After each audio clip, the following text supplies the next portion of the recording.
Selamat pagi semuanya, siswa-siswa semua SMK ya.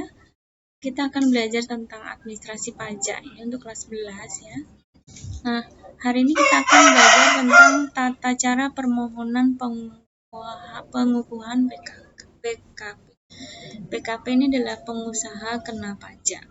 Jadi, bagi pengusaha pajak yang belum dikukuhkan PKP, berarti dia belum dikenai beban untuk membayar pajak. Nah, bagi pengusaha yang sudah dikukuhkan menjadi PKP, maka dia harus berkewajiban untuk membayar pajak, seperti itu ya. Pengusaha kena pajak ini adalah pengusaha yang melakukan penyerahan barang kena pajak atau penyerahan jasa kena pajak yang dikenai pajak berdasarkan Undang-Undang Pajak Pertambahan Nilai tahun 1984 dan perubahannya.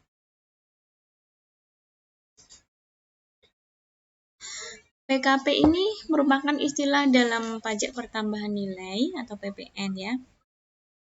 Seseorang boleh menerbitkan faktur pajak dan memungut PPN atau pajak pertambahan nilai jika sudah dikukuhkan sebagai PKP.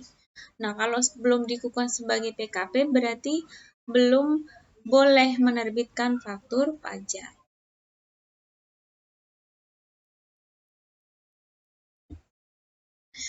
Tata cara permohonan untuk pelaporan usaha untuk permohonan pengukuhan PKP ini diatur dalam Peraturan Direktur Jenderal Pajak nomor per 20/PJ/2013. Setiap pelaku usaha yang memiliki omset dalam setahun lebih 4,8 miliar per tahun wajib hukumnya untuk dikukuhkan sebagai PKP ya.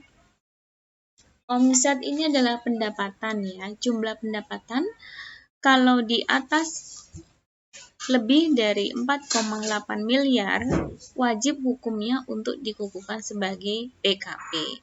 Jadi kalau pengusaha yang penghasilan setahunnya di bawah 4,8 miliar itu tidak mengukuhkan atau tidak mengajukan permohonan untuk pengukuhan PKP tidak apa-apa ya. Nah, ini adalah dokumen yang harus dilampirkan dalam permohonan untuk wajib pajak orang pribadi.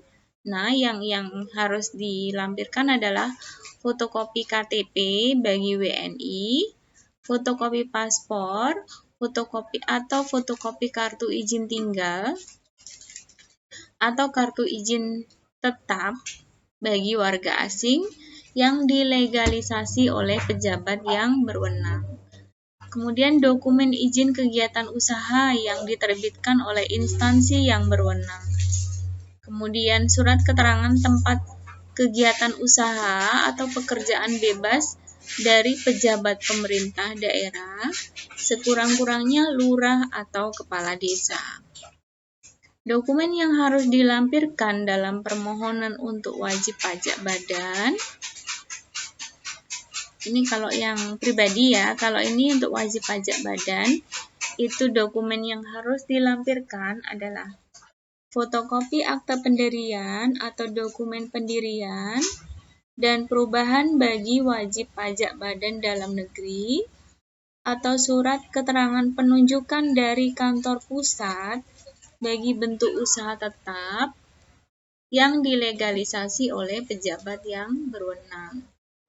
Kemudian fotokopi nomor pokok wajib pajak salah satu pengurus ya, atau fotokopi paspor dan surat keterangan tempat tinggal dari pejabat pemerintah daerah, sekurang-kurangnya lurah atau kepala desa dalam hal penanggung jawab adalah warga negara asing.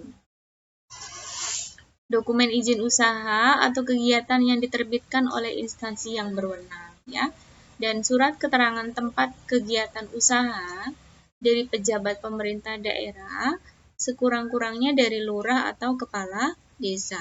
Ya. Dokumen yang harus dilampirkan dalam permohonan untuk wajib pajak joint operation itu adalah fotokopi perjanjian kerjasama atau akta pendirian sebagai bentuk kerjasama operasi yang dilegalisasi oleh pejabat yang berwenang. Kemudian fotokopi kartu nomor pokok wajib pajak masing-masing anggota bentuk kerjasama joint operation yang diwajibkan untuk memiliki nomor pokok wajib pajak. Fotokopi kartu nomor pokok wajib pajak orang pribadi salah satu pengurus perusahaan anggota bentuk kerjasama joint operation atau fotokopi paspor dalam hal penanggung jawab adalah warga negara asing ya. Dokumen izin kegiatan usaha yang diterbitkan oleh instansi yang berwenang dan surat keterangan tempat kegiatan usaha dari pejabat pemerintah daerah, sekurang-kurangnya lurah atau kepala desa bagi wajib pajak badan dalam negeri maupun wajib pajak badan asing ya.